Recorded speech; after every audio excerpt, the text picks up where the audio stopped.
আমি সাবেক ছাত্র নেতা, তাদের কাছে আমার অনুরোধ এবং তাদের প্রতি কিছু নির্দেশনা আছে আমার।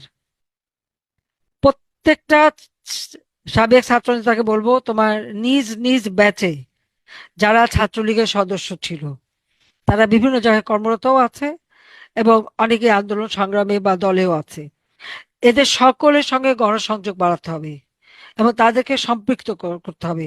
তাদের সাথে যোগাযোগ করে আগামী আন্দোলন কিভাবে আরো শক্তিশালী বেগবান করা যেতে পারে সেই পরিকল্পনা নিয়ে তাদের এগোতে হবে।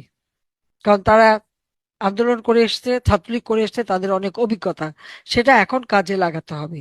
আজকে আমাদের ছাত্রলীগের ছেলেপেলেরা এই বৈরী পরিবেশেও তারা যে যেভাবে পারছে কিছু আন্দোলন কিন্তু করে যাচ্ছে। ছাত্রলীগে কিন্তু মাঠে আছে, ছাত্রলীগ আছে, সেখানে যুবলীগ, স্বেচ্ছাসেবক তারাও করে যাচ্ছে, আওয়ামী লীগও সীমিতভাবে করে যাচ্ছে। কিন্তু আমাদের সাবেক ছাত্র নেতাদের উপরে এই দায়িত্বটা আমি দিচ্ছি যে তারা এখানে ঐক্যবদ্ধ হবে, সকলের সঙ্গে সংযোগ করবে এবং পরিকল্পনা করবে এবং আগামী দিনে মানে এই আন্দোলনটাকে আরো বেগবান করার জন্য যা যা করার তাদেরকে করতে হবে। সেই সাথে সাথে আমাদের ছাত্রলীগের সাবেক ও বর্তমান ছাত্রনেতারা আগামীতে বাংলাদেশকে কিভাবে আমরা আবার উন্নত করতে পারি, এই অন্ধকার যুগ থেকে আলোর যুগে নিতে পারি, দেশের মানুষের ভাগ্য আবার পরিবর্তন করা, তাদের জীবন মান উন্নত করতে পারি, তার পরিকল্পনা করতে হবে। কারণ নেতৃত্ব তো আগামী দিনে তাদেরই আসতে হবে, এই এই তরুণ সমাজকেই আসতে হবে। কিন্তু সেখানে তাদের চিন্তা ভাবনা, তাদের পরিকল্পনা, একটা দিক দর্শন থাকতে হবে। সেইভাবে নিজেদেরকে প্রস্তুত করতে হবে, তৈরি করতে হবে এবং এই ধরনের পরিকল্পনা করে এটা আমাকে জানাতে হবে এবং সেইভাবে নিজেদেরকে তৈরি করতে হবে।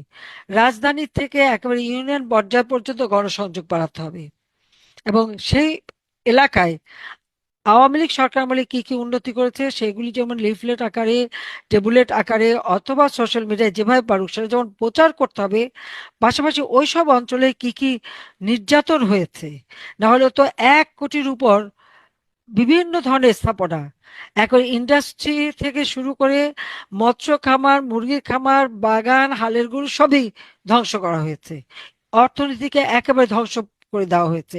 কাজে এই কি কি ধ্বংস, এর একটা তালিকা বের করতে হবে এবং ছাত্র নেতারা যেমন করবে এবং সাবেক ছাত্র নেতাদেরকেও আমি একটা সেই কাজটাই দিচ্ছি যে তারাও এইগুলি সংগ্রহ করবে। সোশ্যাল মিডিয়াতে সক্রিয়তা বাড়াতে হবে। কারণ সোশ্যাল মিডিয়াতে একজন কখন আমাদের যদি ভালো কিছু দেয়, সঙ্গে সঙ্গে সেটাকে অ্যাটেন্ড করতে হবে, সেখানে কমেন্ট দিতে হবে, সেখানে সমর্থন দিতে হবে এবং সার্বিকভাবে দেশে যে সমস্ত অপকর্মগুলি হচ্ছে